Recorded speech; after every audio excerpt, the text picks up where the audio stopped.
2 days after the 1896 US presidential election, Democrat William Jennings Bryan conceded defeat to Republican rival William McKinley by sending the very first concession telegram. He wrote, "I hasten to extend my congratulations. We have submitted the issue to the American people and their will is law." Not bad, not bad. But perhaps even better occurred in New Zealand recently. "At the end of the day, there's one unavoidable reality," said Chris Hipkins, the defeated New Zealand Labour Prime Minister. "We lost because not enough people voted for us." Perhaps it'll go down as one of the most insightful things ever spoken by any world leader. In 2020, the centre-left Labour Party under Jacinda Ardern won 50% of the vote, a historic high, winning 65 seats. But on Saturday, Mr Hipkins only attained a dismal 27% and 34 seats, nearly halving Labour's seats in Parliament, with Conservative former businessman Christopher Luxon winning a decisive election victory, and he will become New Zealand's next Prime Minister.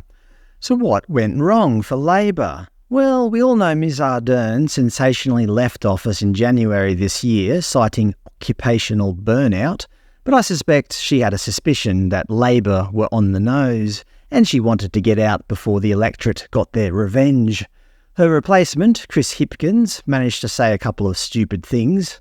He famously said that it was not compulsory for New Zealanders to take a certain medicine.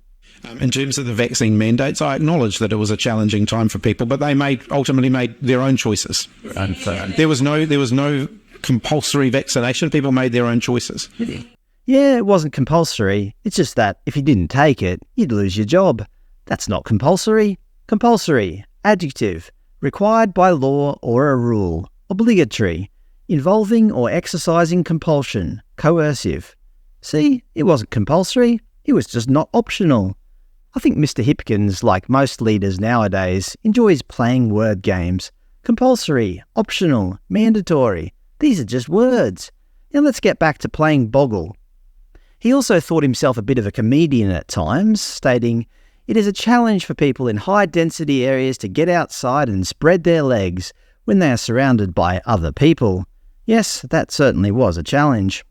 Under Mr Hipkins' watch, New Zealand started giving priority to Maori and Pacific elective surgery patients, while European New Zealanders and other ethnicities like Indian and Chinese are lower ranked. Yes, ethnicity is being used as a factor to determine when you can get surgery in New Zealand in a bid to combat racial inequalities. The whole idea is completely unethical and medically indefensible in my opinion. It goes against all traditional triage practices where patients should be prioritised on how sick they are, how urgently they need treatment, and how long they have been waiting for, not on their ethnicity or ancestry. It's absolutely disgusting. Anyway, New Zealanders have spoken, and Chris Hipkins and the Labour Party are out. Good riddance, I say.